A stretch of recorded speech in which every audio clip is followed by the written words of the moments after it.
ถ้าถึงก็คือน้องเว้าเอ้ยถ้าว่าน้องสมมุติว่าน้องไล่อีหลีไปเจ้าหนีเจ้าเมื่อเจ้าบ่ต้องอยู่ในเฮือนนี่เจ้าบ่จักบ่พ่อแม่ข่อยเจ้าก็ต้องไปหาพ่อแม่เอ้ยข่อยสิเมื่อได้เดี๋ยวนี้ไอ้ไล่เฮาหนีเจ้าสิให้เฮาเฮ็ดแนวใดพ่อแม่เพิ่นก็เว้าสมมุติว่ามึงต้องอยู่ก่อนถ้าพังกัน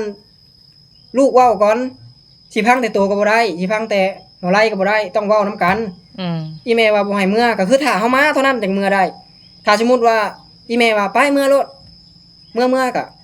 มันแม่นได้เฮาผิดได้เอ้ยเฮาผิด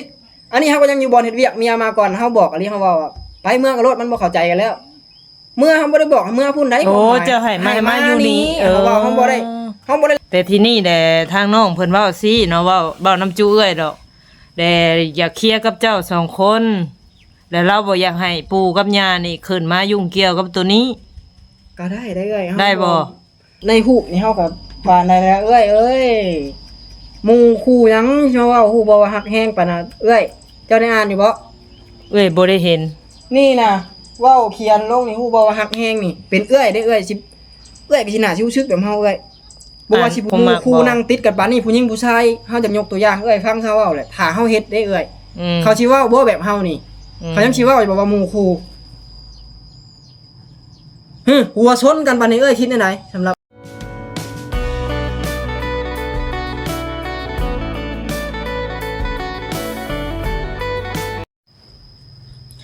ครับทักทายสบายดีเด้อพ่อพี่น้อง FC เบิดสุขคนเนาะก็ยินดีต้อนรับเข้าสู่ช่องสนวนคือเก่าคือเดิมพ่อพี่น้องเอ้ยมื้อนี้ก็ทางสนวนก็บุกมาพี่ละพ่อพี่น้องเอ้ยฮอดเฮือนฮอดศาลทางน้องได้เพิ่นเนาะพ่อพี่น้องเนาะมื้อเช้านี้ก็ทางสนวนก็ได้แต่โอ้แล้วก็ไทยถามน้องเตเนาะพ่อพี่น้องเนาะก็สิ่งที่น้องเตเว้าออกมาเนาะพี่น้องเนาะก็มีเหตุผลเนาะที่เฮาสังเกตแล้วเฮาฟังพี่น้องเอ้ย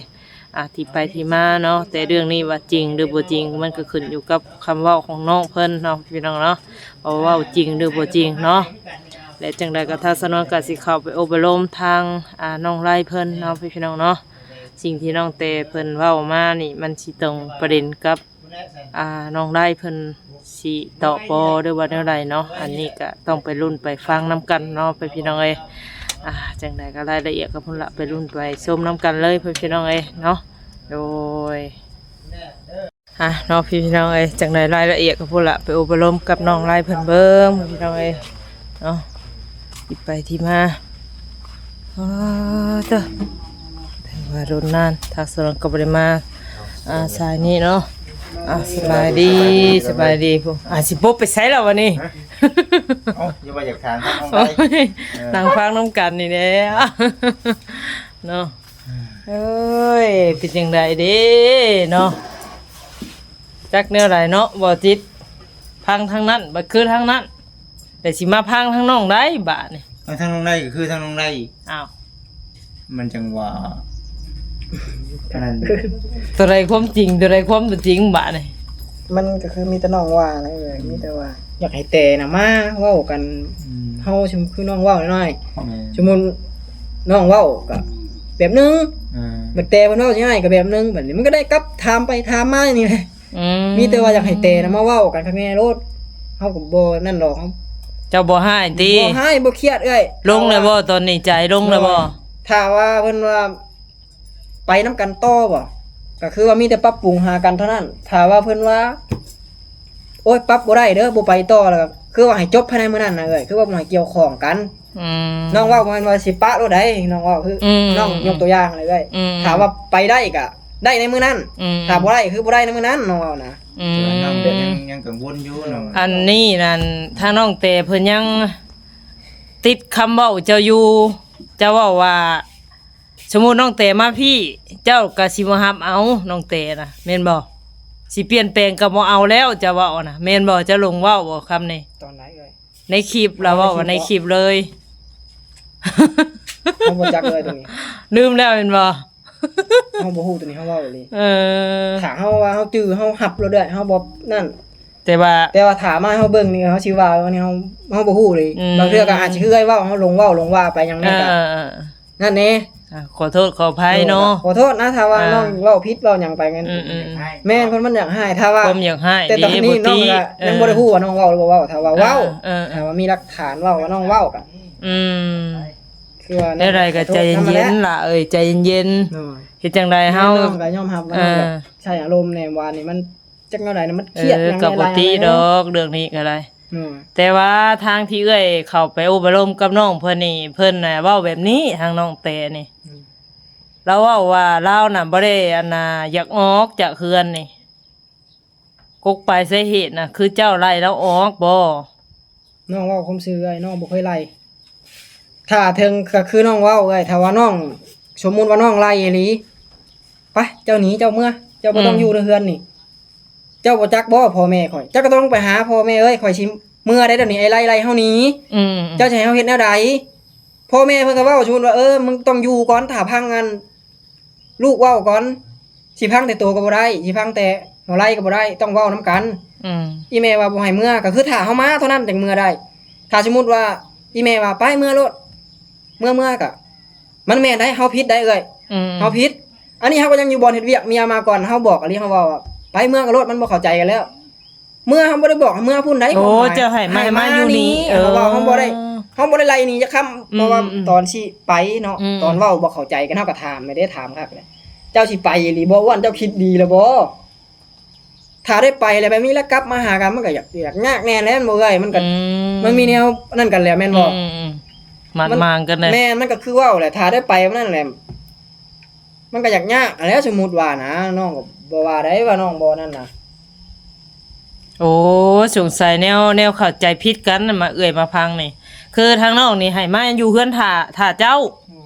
เพราะว่าเว้านํกันอยู่สวนอ้อยบ่นี่ โอ้ย โอ้ผิดกันอยู่สวนอ้อย พอเพิ่นไปหา อืม แล้วก็คือน้องเว้านะน้องอยากให้เคลียร์ตัวเดียวนี่ให้น้องเรื่องฮูกนี่ อืม น้องให้เคลียร์ตัวนี้ฮู้เรื่องนี่ว่าในใดหรือแม่นหรือบ่แม่นน้อง อยากถามต่อปากกับเมีย อยากถามต่อปากกับเมียนะเมียสิเว้าไหนยังสิเว้าแบบเก่าว่าบ่แม่นอยู่บ่ อืมแต่ที่นี่แหละทางน้องเพิ่นเว้าซี่เนาะเว้าน้ำจูเอ้ยดอกแต่อยากเคลียร์กับเจ้าสองคนแล้วเราบ่อยากให้ปู่กับย่านี่ขึ้นมายุ่งเกี่ยวกับตัวนี้ ก็ได้เอ้ย ได้บ่ เฮาบ่หยังอยู่แล้วเฮาบ่หยังแต่ว่าเคลียร์ได้เฮาเคลียร์ให้ได้ อืม เฮาเคลียร์ได้อยากช่องต่อช่องก็ได้อยากไผก็ได้เฮาได้หมด อืม ถ้าว่าอยากเว้าช่องต่อช่องบ่มันเป็นแนวใดอืม เฮาก็สิรับพังนะเฮาว่าแบบนั้นแหละ แต่ก็ให้โอกาสเมีย มันก็สิแนวนั้นเลยเอ้ย อืม ถ้าว่าให้โอกาสก็คือเว้าได้ต้องเฮ็ดให้ได้เด้อเอ้ยสมมุติแบบนี้เว้าข้างแม่ เปลี่ยนได้ทางน้องเพิ่นเว้าว่าเปลี่ยนได้ ถ้าเปลี่ยนได้ก็ยังดีอยู่นี่น้องเว้าน้องกังวลน้องเว้าสิเว้าจิต อืม ถ้าว่าเว้าได้แต่ปากเด้จังนี้สมมุติน้องยังบ่ได้ขอมันเกิดขึ้นอีกเด้มันเกิดขึ้นอีกมันยังบ่มีบทบันทึกหยังสมมุติว่านี่แหละ อืม น้องทั้งแต่ประเทศอีกเด้บัดนี้ก็คือเก่าอีก เจ้าก็ต้องทางเว้าทางขอก็ยังบ่ได้ขอแม่นบ่ แม่นถ้าว่า อืม ขอให้แต่มันเคลียร์ลงตัวอะ อืม น้องว่านั่นแหละ แล้วก็จด น้องที่บ่มี บันทึกไว้ น้องอยู่บ่มีหยังไดน้องก็สิหาเฮ็ดนะถ้าว่าอยากถ้าว่าแต่ต้องการอันนั้นน่ะ อืม เพราะว่าแต่แรกแต่ก็เว้ากับน้องก็ได้ถามแล้วว่าน้องแต่เพิ่นเว้ากับน้องว่าเว้าในไรเว้าว่าเว้าเรื่อง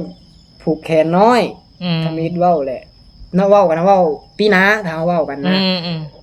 มันบ่ฮอดปีหน้าซ้ํอันนี้นะแหละคือเว้าแหละแต่เพิ่นก็เว้าเองเพิ่นว่าเฮาเลี้ยงน้องเลี้ยงนุ่งให้ใหญ่กว่านายเอ้ยเฮาก็ยังบ่มีสมมุติว่าเพราะว่าคอนี่ลักๆนะน้องสิหาเฮ็ดเองเบิดน้องเว้าความซื่อ อืม ถ้าว่าน้องสิบ่อยากให้ไปสอบพ่อแม่ดอก อืม น้องสิหาเฮ็ดเองน้อง อืม เงินคำน้องสิหาเฮ็ดเอง หาเองแต่งเอง นอกจากว่าเพิ่นสิอยากเข้ามาช่วยเหลือหยังทางพ่อแม่สิอยากเข้ามาช่วยเหลือหยัง ก็แล้วแต่ ก็สิ เพิ่น รับโดยถ้าถามว่าสิให้น้องไปขอว่าไปขอเมียให้เฮาเด้อพ่อแม่เอ้ยน่ะเฮาบ่เฮ็ดดอก มันสิลำบากพ่อแม่สิเฮาสิให้เพิ่นไปแต่ว่าเฮาสิออกเงินเฮาเองถ้าว่าเฮ็ดนะ ให้เพิ่นเป็นรับเป็นเลนให้เฮา เฮาสิเฮ็ดแนวนั้นถ้าเฮ็ดนะ ให้เป็นเว้าเป็นว่าให้นะ แต่ เนาะ ว้กันแล้วโดยกับแต่ก็ว่าขนาดว่าผู้คอกัน100ล้านพันล้านกับบางเทื่อก็ยังบ่ได้อยู่ร่วมกันก็มีเพิ่นว่านะมันก็น่าสิเข้าใจกันเลยเอ้ยทำนี่น่ะ มันก็แม่นลีบางคนบ่ได้ขอก็ยุ่มกันจนเฒ่าจนตายจากกันก็มี บางคนขอกันแต่งงานกันเดือนนี้เดือนหน้าปะแล้วก็มีได้เอ้ยแบบนั้นก็ แม่นมันขึ้นอยู่กับใจเฮาหั่นแหละ เพราะ เชื่ ว่า อมั่นกัน อันนี้มันบ่แม่นน้องเว้าภายเดียวนี่สมมุติว่า อืม เว้าง่ายๆว่าสองผัวเมียล้มกันเลย อืมสองผัวเมียล้มกันมันก็เข้าใจกันแล้วตัวนี้น่ะแต่ว่าเป็นแบบนี้มาเลยเพิ่นมาทวงมาถามน้องกันบ่จักแนวว่าคือกันกันดาเพิ่นเว้านั่นก็ให้เว้าแล้วมีบ่พอเว้ามาเลยถ้าเว้ามัน อืม ลงโตกันมันเรียบร้อยก่อน แม่นแต่ว่าสิ่งที่เจ้าเห็นนี่เจ้าเชื่อบ่เชื่อในสิ่งเห็นบ่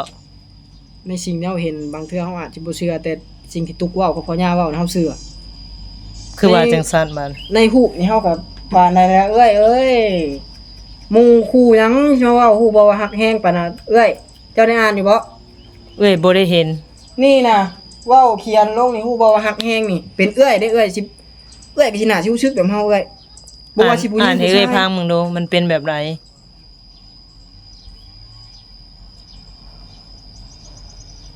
เว้นหมู่คู่แบบว่าฮักแพงเนี่ยเขียนโพสต์ไปด้วยความฮักความ ห มั มู่ ก คู่ บ่ นั่งติดกันปานนี้ผู้หญิงผู้ชายเฮาจะยกตัวอย่างเอ้ยฟังเฮาเว้าแหละถ้าเฮาเฮ็ดได้เอ้ย อืม เขาสิเว้าบ่แบบเฮานี่เขายังสิเว้าอยู่ว่าหมู่คู่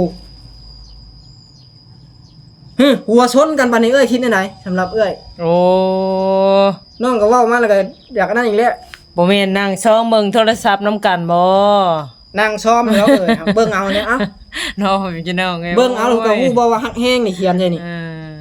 ฮักหมู่ปานนั้นบ่หมู่ผู้ชายช่างเฮาก็ ผู้ใดได้เขียนนั่นเมียเจ้าบ่ จักเฮาบ่ฮู้อันนี้ โอ้แต่ว่าเพจนี่เป็นของไผ จักตุกเอามาให้เฮา โอ้ ตุกส่งมาให้เฮานี่น่ะ โอ้น้องสาวเรา เพราะว่าทมิตน้องก็บ่ได้ฮู้เลยทมิตน้องบ่ได้ฮู้ว่า เป็นเรื่องแบบนี้ตอนไปเว้ากันอยู่ปังใหม่แต่ว่าก่อนน่ะน้องบ่ได้ฮู้ อืม แล้วน้องมาก็เดึกแล้วมาเฮ็ดเวียกมาแต่ทะคามพูกะตุกส่งไปให้คิดว่าส่งรูปยังไงไปเบิ่งบัดรูปแต่ อืม เฮามันก็แฮงโอ้มันกำลังใจเลยนะเฮาเว้าซื่อเฮาเห็นมีเฮาก็น่ะบัดน้องนุ่งก็ยังเว้าอยู่น้องก็น้อง บ่แล้วก็คิดบาดระเบียงไปทางอื่น เนาะมันก็สิแนวนั้นเลยถ้าใครเห็นมันก็สิคิดแบบนั้นเลย ก็บ่ตีเจ้าตัวนี้ แม่ นะ นๆเพ บ่ ราะว่า ตี ยกตัวอย่างเอาเว้าแล้วถ้าสมมุติลูกเมียเห็นเฮาเฮ็ดอันนี้เด้ซะ อืม เมียสิเว้าบ่โอ้ยหมู่เราเมียคือสิบ่เว้าเฮาว่า ก็คือสึกหวง แม่ ห่วงแน่ๆว่าเนาะ ผัวเมียเอ้ย เข้าใจอยู่ แต่เว้าจังผัวเมียเว้าผู้สาวนั่นก็นั่นก็คบกันมือน้ำสองก็ต้องห่วงกันแล้วเว้า อืม แม่นอยู่น้องบ่ได้แต่งได้ขอกับปานกันลงเรือลำเดียวกับปานนี่แหละน้องว่า ก็อยู่นํกันเฮิง แม่น แล้ว สิบ่ให้ห่วงให้ห้ามจังนี้มันเป็นไปบ่ได้เด้อเอ้ย แต่ว่าสิ่งเฮาเห็นอาจสิบ่คือสิ่งเฮาคิดก็มี น้อง อ่า น้องไงน้องกับน้องก็ยังบ่ได้ถามจากปากแต่ แต่ว่าหลังจากไปนี่ก็ยังบ่ได้เข้ามาเลยน้องเตนี่ มีแต่โทรมาเมื่อเช้านี่ก็เว้าเรื่องเวียกเรื่องงานนั่นแหละ แล้วที่นี่แหละน้องเพิ่นว่าให้เจ้าใจเย็นลงก่อนได้เพิ่นสิเข้ามา มีแต่นั่นแหละสำหรับน้องพร้อมคุมื้อน้องพร้อมซุมื้อแหละน้องนะจ้ะ ก็เว้ากัน อยากเห็น ดี เพิ่นนะ ๆคุยกันดีๆหั่นแหละ โดยถ้าสมมุติ อืม น้องอยากถามนะถามมันแม่นอีหลีก็สิกล้าเฮ็ดปานนั้นบ่น้องถามเท่านั้นแหละตุกยังให้เด้ตุกเว้าอีหลีเด้บ่แม่นน้องเว้าถามตุกก็ได้ ไปน้ำน้องเมื่อคืนนี่ก็ยังตุกยังเว้านั่นอยู่เฮาอีตนเจ้าพี่ใหญ่เอ้ยเอ้ยแต่ให้กับเจ้านั่นเจ้าน่ะดีอีหลีหักเอ้ยแต่ยังกล้าเฮ็ดกับเจ้า แม่นบ่แม่นบ่จักอันนี้เฮาเว้าแม่นเฮาก็เลยส่งรูปมาให้เจ้าตุกให้มื้อน่ะอยู่เฮือนย่าเฮายังเฮ็ดเวียกอยู่พุ เด็กแล้วอีเมลว่าตุกให้มึงให้หยังตุกอยากเมื่อหาน้องหานุ่งบ่คิดว่าน้องหานุ่งบ่เฮาให้อีตนไม่ให้พี่ให้ไปเตะเฮ็ดชราโพดว้าวนะคันอยู่พุ่นก็ไปกินเบียร์ซุมื้อกับผู้บ่าวอ่ะเพิ่นเว้า ไปจากคืนเนี่ยไปจากคืนนี่ไปพุ่น จักไปแต่วันหนังที่แน่ๆน้องก็ลืมแล้วน้อง อืม ไปแต่วันจันทร์บ่ฮอดวันจันทร์แล้วเมื่อวันจันทร์เพิ่นมาเทื่อนึงพอดีอาทิตย์นึง โอ้พอดีทีเต็มๆเลย เพราะว่าน้องจื้อได้เมื่อวันจันทร์น่ะเพิ่นมามื้อนี้วันอหยังวัน นี่มันพุธมานี่ พุธอันนี้แม่นนี่ อ น้องอยากอันนั้นอยู่น้องเว่าอยู่น้องอยากจำได้อยู่ อืม ไปน้องก็บ่ได้ว่าหยังถ้าไปโดนไปหยังเพิ่นนี่เพิ่นสิมาเว้าว่าน้องเครียดเอาไปโดนไปหยังมันบ่แม่น มันมีแนวให้เครียดหลายเรื่องก็หั่นน้องเว้าตามตรงโลด กับภาพที่ว่าอันเอาหัวชนกัน มันก็ตัวนี้แหละน้องคิดแฮงเพราะมันบ่แม่นแต่มันนะโอ้น้องสิเว้าคำเก่า เด้อตัวนี้เด้อเอ้ยสิอธิบายให้เจ้าเชื่อเจ้าไปนำเอ้ยก็ไปความคิดมันแตกต่างกันเนาะคนเฮาเนาะอันนี้ความคิดเห็นของเอ้ยเนาะเอ้ยสิอธิบายให้ฟังคือบางทีอาจสิว่าหมู่ดึงเคยกันสนิทสนมบางทีก็บ่ถือโตคือน้องแต่นี่ อาจสิแบบส่องเบิ่งโทรศัพท์ในหน่วยเดียวนํผู้ชายผู้นั้นอันหัวนี่สิชนกันก็มี อืม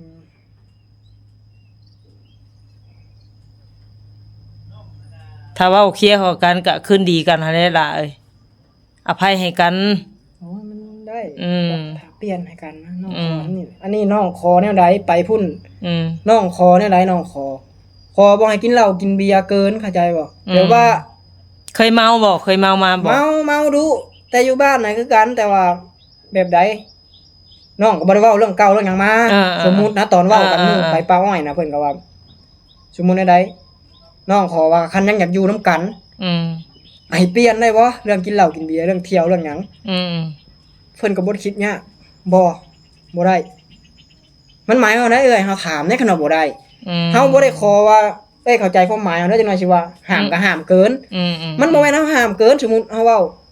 ในบ้านในเมืองเฮายกตัวอย่างให้ฟัง อืม มีบุญมีงานบ้านใกล้เรือนเคียง ไปกินได้เอ้ย อืม เฮาบ่ห่วงบ่ห้าม ก็เล่นไปแล้วจัก แม่น มา อ้าวเฮาไปสมมุติเฮาย่างไปไกลเรือนหมู่อ้าวสิได้บ่อันนี้ มันก็ต้องได้กินได้เมาก็เมาได้เฮาบ่ว่าดอกเอ้ย อืม ถ้าว่าน้องขอเลยเด้มื้อสิไปทำอิฐ อืม น้องก็ขอว่าอย่าให้เมาเพิ่นก็ว่าได้น้องก็โทรย้ำ อืม แต่บัดนี้น่ะมันบ่ได้มันเฮ็ดบ่ได้บัดนี้น่ะ เดี๋ยวมาได้บ่หรือว่านอนข้างขอข้างคืนเคยมีบ่ บ่เคย แต่ว่ามาเฮือนอยู่ มาน้องเว้าตามตรงโลดมา หามาได้ น้องมาได้ เออ น้องเว้าตามตรงบ่เว้าเกินนี่ อืมเอาจังใดกระทั่งน้องเพิ่นก็ว่าสิเปลี่ยนสิแปลงต่างคนต่างเปลี่ยนแปลงเพิ่นว่าอภัยให้กัน แต่ตอนนี้น่ะน้องยังบ่กล้ามาเดี๋ยวนี้เจ้ายัง ฮ้อนอยู่เดี๋ยวนี้ บ่ต้อง เออ บ่ต้องให้แต่ย่านหรอก เออ ถึงว่าน้องสิเครียดสิให้จังไดน้องก็บ่เคยตบคือตีเด้อ ดีแล้วล่ะ น้องว่าความซื่อ อืม ถ้าบางคนเบิ่งเขาเห็นนั่นนี่น่ะเขาบ่ อืม ลิ้นเจ้าแหละอันนี้น้องบ่เฮ็ดเด็ดขาดอยากให้จังไดน้องเคยผิดกันแฮงก็หลายเทื่อ อืม แต่น้องบ่เคยว่าสิตบสิตีนะ อืม แม้แต่ค่อยๆก็บ่มีถ้าว่าผิดกันถ้าว่าเฮ็ดหยอกกันเฮ็ดชุบเฮ็ดหยังกัน อืม เฮ็ดแบบตบหยอกตบหยังมีน้องยอมรับถ้าว่าเฮาผิดกันอยู่นะเฮาจริงจังอยู่นะเฮาสิไปตบไปตีน้องบ่เคย โอ้กับประเภทเจ้าแล้วว่า เพราะว่าแนวใดคันเฮาจะตีเขาบ่ไหวเฮาอยู่แล้วแหละเฮาบ่เฮ็ดดอก โอ้ยแม่ น้องคิดนั่นแหละ อืม น้องบ่เฮ็ด ยิง เด็ด น่ะ ขาด มันบ่แห้งซำผู้ชายอยู่แล้ว ถ้าอยากเฮ็ดเขา มีแต่ อืม ถ้าว่าอยู่ร่วมกันไปบ่รอดบ่หยังแล้วก็น้องคิดแต่ว่าย่าเท่านั้นแหละน้องบ่ตบบ่ตีอีกถ้าว่าแต่เก่านะน้องบ่เว้าตอนนี้ดอก อืม ถ้าว่าเพิ่นย่านว่าน้องโอ้ยใจยังหายแท้ย่านน้องตบน้องตีนะโอ้ยบ่คิดก็ได้ เราก็บริญาณ หรือว่า เรา แน ก็ วใด ได้ หรือว่าย่านหรือว่ามา เดี๋ยวบ่เข้าใจ นี่ยมันสิลงมาลง เออ โอ้ย แม่น โอ้ยถ้า ๆ ว่า ยันเจ้าแบบตอบโต้กันไปมามันบ่นั่นหนนะล่ะ แม่น เอ เด้อ อ น้องก็ยังสิแบบเว้ากับเอื้อยแหละบางเทื่อ เออ น้องก็ยังว่าไงมันยังอยู่ในใจน้องนะมันยังคิดฮ้อนอยู่ โอ้ยใจ คือเว้ากับ เย็ เอื้อยแหละ น บางเทื่อน้องก็ยัง นั่นอยู่มัน เข้าใจ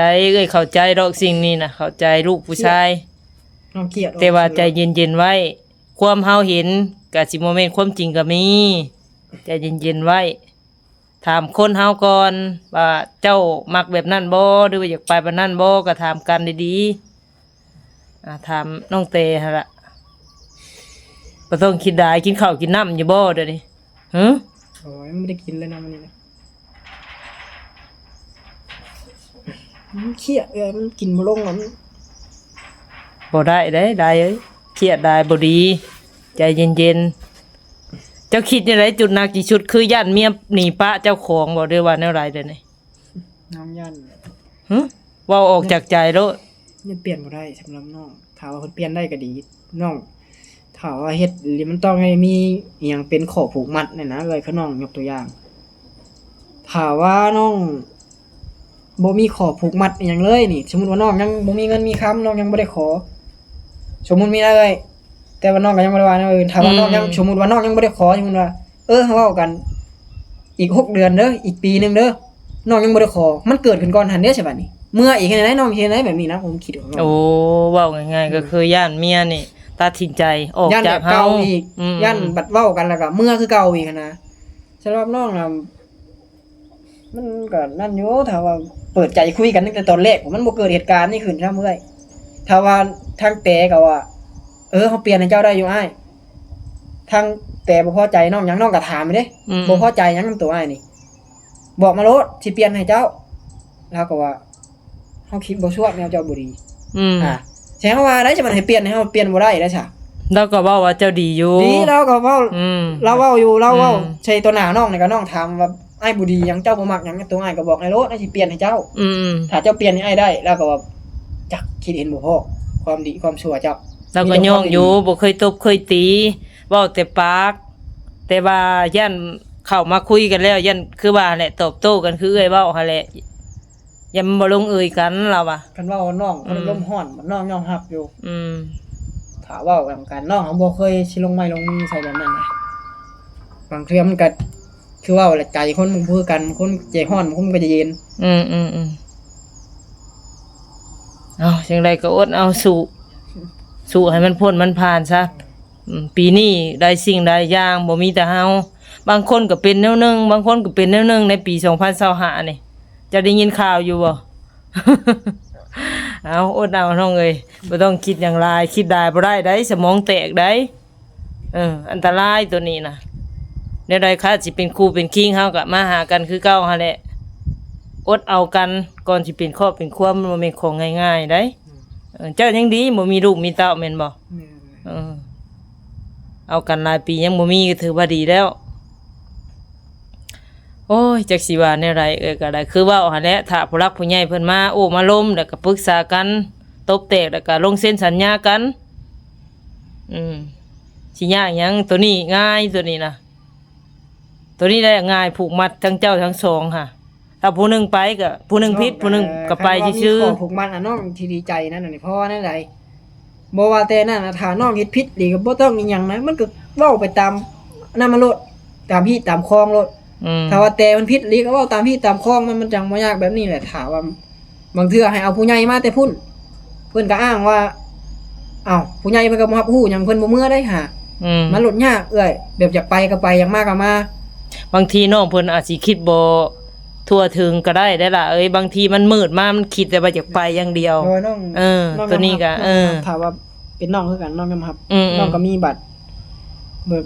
สติมันแตกว่าจังซั่นแหละ เข้าใจตัวนี้น้องเข้าใจ ต้องให้โอกาสกันตัวนี้ก็คนเฮามีผิดมีถูกเด้มีผิดพลาดว่าซั่นซะบางทีอาจสิมืดว่าผิดกับเจ้าแหละมันมืดอยากไปอย่างเดียว ลืมซะปู่กับย่าในผู้รักผู้ใหญ่ลืมบอกซะสักก็มีเอ้าจังไดบ่รบกวนหลายแหละเบิ่งเจ้านี่คือสิบ่ไหว เอาจังไดกับป้าเด้อล่ะเด้อสู้ๆบ่ต้องคิดหยังหลายเด้อเอากับป้าล่ะเอาเนาะพี่น้องเนาะโอ้ลมกับน้องได้ก็เป็นอีกประเด็นหนึงเนาะพี่น้องเนาะคนละแบบคนละแนวคือว่าแหละต้องมาประเสริฐหน้ากันตบแตะพี่น้องเนาะ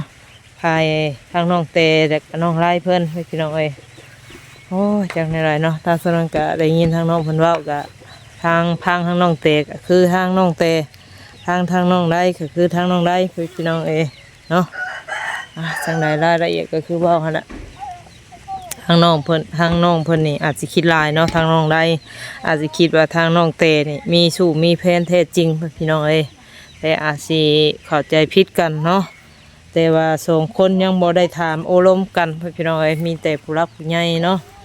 พ่อแม่ทางน้องไร่ยืนยันแต่ก็เว้ากันพี่น้องจังใดคลิปนี้เนาะบ่เว้าผิดเว้าถูกผิดพลาดกันใดก็ต้องขอโทษขออภัยพี่น้องวันนี้ข้างเฮาก็ได้แต่มาทำคลิปแล้วก็ถ่ายทำทั้งน้องเพิ่นเนาะผิดถูกกันใดก็ต้องให้ทาง FC พิจารณาช่วยกันพี่น้องจังใดคลิปนี้ไปแล้วเนาะขอกล่าวคำว่าสบายดี